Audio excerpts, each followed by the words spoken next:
கரெக்டாக தான்டா வச்சேன், இவங்க நவுத்தி விட்டாங்க. கரெக்டா வாங்கண்ணே, கொஞ்சம் வாங்க. செந்தமிழ் நாட்டவராம், சிந்தனையில் சிறந்தவராம்.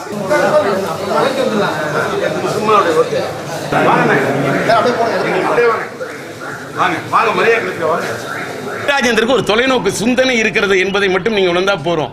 விஜயகாந்தை பற்றி நான் சொன்னப்ப எல்லாரும் புரிஞ்சுக்க முடியல. விஜயகாந்தா இருந்தாலும் சரி, அதாவது இன்னொன்னு சார், வைகோவை நம்பி விஜயகாந்த் போன தப்பு சார். சாதாரண ஒரு வைக்க போற நம்பி போனா கூட வாழ்ந்துடலாம் சார். வைகோவை நம்பி போனா வாழவே முடியாது சார். அவரை பத்தி நான் ஒண்ணு சொன்னேன், வைகோ அவர் சைக்கோன்னு சொன்னேன், அன்னைக்கு அது உண்மையானுச்சு. அதே மாதிரி இப்ப ஒண்ணு சொல்றேன், சாதாரண ஒரு வைக்க போற நம்பி போனா கூட அவன் வாழ்ந்துருவான். இந்த வைகோவை நம்பி போனா அந்த ஆள் விழுந்துருவான். அதுக்கு பல பேர் உதாரணம். அந்த ஜாதிய உணர்வு உள்ளத்தின் அடித்தளத்தில் அனைவருக்கும் இருக்க வேண்டும்.